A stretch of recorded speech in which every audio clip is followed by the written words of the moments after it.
Hai Pisces. Video ini ditujukan buat teman-teman yang punya placement Pisces Rising, Pisces Sun, dan Pisces Moon. Oke, Januari 2024 itu akan menjadi bulan yang kita sebut padat ya. Padat banget, dimana sebentar lagi Pluto akan pindah dari 11 house kamu atau rumah ke-11 di birth chart kalian, terutama teman-teman Pisces Rising. Dan ini akan berdampak mempengaruhi 12 house kalian. Mungkin selama beberapa tahun belakangan, sejak 2008, saya udah sadar banyak banget yang berubah dalam hidup kamu, terutama terkait resolusi, mimpi jangka panjang, harapan jangka panjang, dan kamu sangat besar potensinya buat kalian memasuki 2024 dengan energi yang pasca Mercury retrograde ya, karena kita mengawali 2024 juga dengan Mercury yang akhirnya direct, dan directnya itu di 10 house kamu. Mungkin kalian sedang mengawali 2024 dengan pertanyakan, aku tuh apa sih fungsinya? Apa sih misi jiwaku? Apa sih alasan aku berinkarnasi ke dunia? Apa sih alasan kenapa aku harus hidup di dunia? Apa bidang karir atau pekerjaan yang cocok buat aku? Teman-teman atau lingkungan seperti apa yang berarti dan bermakna buat aku? Hubungan-hubungan seperti apa yang berarti dan bermakna buat aku? Perlahan, sambil Pluto akan memasuki house kalian mungkin akan lebih tertarik sebetulnya untuk menyelam ke dalam diri atau berusaha mencari tahu ke dalam dirimu sendiri dan belajar jujur sama dirimu sendiri. Karena aku bisa bilang tahun 2024 itu akan jadi tahun dimana kalian akan mulai banyak ya menghabiskan waktu mencari tahu tentang makna fulfillment atau apa makna kepuasan yang sejati, kepuasan yang memang dari dalam. Kalian mungkin akan tertarik untuk mengevaluasi koneksi, hubungan, social circle, komunitas, mana orang-orang dan mana situasi yang bisa mempengaruhi kamu secara sehat, atau mana koneksi, hubungan, komunitas, dan lingkungan yang mereka itu hanya akan bermanfaat buat kamu pada periode waktu tertentu untuk mungkin kolaborasi, atau kamu bekerja sama, atau kamu belajar dari mereka. Dan ketika New Moon itu transit di 11 house kamu bersamaan dengan Sun yang juga sudah ada di Capricorn. Jadi kenapa aku bilang padat? Karena banyak banget planet yang akan transit ke 11 house kalian. Januari itu akan jadi momentum buat kamu tuh belajar mendisiplinkan diri, jujur, untuk tanya, mimpi-mimpi mana sih yang bisa aku perjuangkan secara realistis?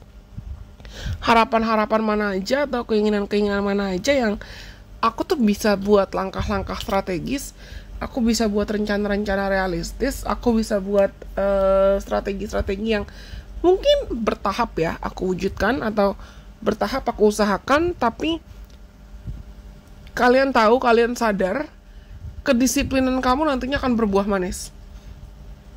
Karena Januari itu aku pernah buat video tentang ini sebelumnya, dan aku pernah sharing tentang ini sebelumnya. Januari dan Februari itu bener-bener energinya Saturnian vibes banget. Saturnian vibes maksudnya kayak energi didominasi energi Saturn. Capricorn itu mengontrol Saturn, dan Aquarius juga mengontrol Saturn, dikontrol oleh Saturn. Capricorn dan Aquarius dikontrol oleh Saturn juga, dan pak banget, banyak planet yang lagi di Saturn, lagi di Capricorn dan lagi di Aquarius. Dan ini dampaknya kena ke 11 house sama 12 house kamu. Mungkin sangat mungkin bisa ada trigger trauma atau memori masa lalu yang perlu kamu lepaskan, perlu kamu rilis, terkait rasa percaya diri, terkait self confidence, terkait strategi-strategi dalam hidup, atau terkait luka-luka atau trauma lama yang mungkin muncul nih ke permukaan di awal tahun. Memori-memori gak enak yang muncul, tapi bukan untuk nyakitin kamu, melainkan untuk bantu kamu sembuh, untuk bantu kamu bertumbuh ke arah yang lebih positif, arah yang lebih nourishing, dan arah yang lebih ya in a good way gitu loh. Kalian akan sadar, terutama di awal 2024, Januari dan Februari akan jadi momentum dimana kamu sadar kalau lingkungan sekitar kamu, koneksi kamu, teman-teman yang kamu pilih,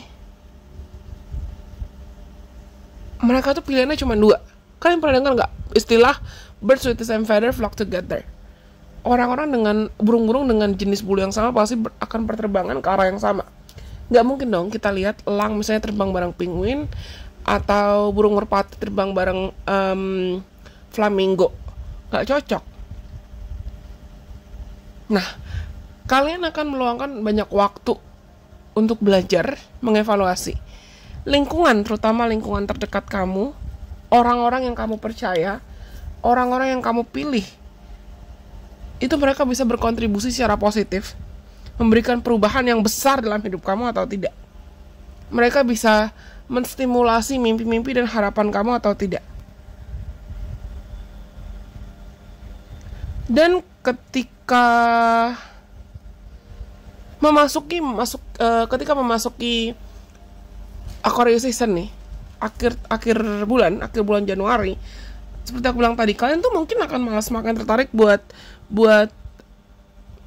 ambil waktu sendiri dibandingkan kamu banyak menghabiskan waktu dengan orang lain untuk mengevaluasi lingkungan pertemanan kamu, hubungan asmara kamu, kalau kamu punya pacar, kalau kamu punya pasangan, atau kalau kamu punya gebetan. Tiba-tiba dekat rumahku terdengar suara azan. Aku nggak tahu kalian bisa dengar atau tidak, tapi aku rasa ini bukan kebetulan, karena ini akan kalian lakukan. Menyelam ke dalam diri, berkenalan dengan dirimu sendiri, berkenalan dengan Sang Pencipta, mencoba untuk menjadi lebih beriman, menjadi lebih spiritual, dan kalian akan belajar untuk memprioritaskan kedamaian. Mungkin di akhir bulan, akhirnya setelah kamu sudah mengevaluasi lingkungan, koneksi, atau situasi dan teman-teman seperti apa yang kamu mau percayai dan kamu mau pertahankan dalam hidup kamu, teman-teman seperti apa yang kamu butuhkan, di situ kalian akhirnya akan sadar kalau misalnya, hubungan yang sehat itu perlu ada effort, perlu ada komunikasi, dan perlu ada interaksi yang sustainable, yang bisa dijaga. Mungkin kalian akan tertarik buat belajar atau membagikan atau mengajarkan banyak informasi-informasi tertentu, atau bahkan kamu sharing tentang mimpi, harapan, afirmasi, aspirasi jangka panjang dengan teman-teman yang aku bisa bilang terpilih. This is good. Transit ini tuh akan sangat mengajarkan kalian tentang makna iman dan makna berkenalan dengan diri. Kenapa? Karena tahun 2024 ini bakalan padat buat kalian, dan kamu akan sangat membutuhkan iman kamu dan rasa percaya diri kamu untuk kamu bisa berjalan maju memanifestasikan semua harapan dan keinginan. Anggaplah transit ini itu kesempatan baik untuk kamu menanam dulu bibit-bibit baiknya, menanam dulu karma-karma baiknya. Dengarkan keinginan kamu dan kebutuhan hati kamu, kebutuhan diri kamu, sebelum nanti pelan-pelan kamu petik rewardnya di sepanjang tahun 2024. Oke? Aku rasa ini semua buat teman-teman Pisces. Semoga video ini bermanfaat buat teman-teman. Jangan lupa untuk like kalau kalian rasa pesannya resonate. Follow aku juga dong di Instagram, di TikTok, dan di Twitter, supaya kita juga bisa seru-seruan bareng di platform lain. Anyways, sampai kita ketemu lagi di kesempatan. Bye-bye. God bless. I love you guys so much.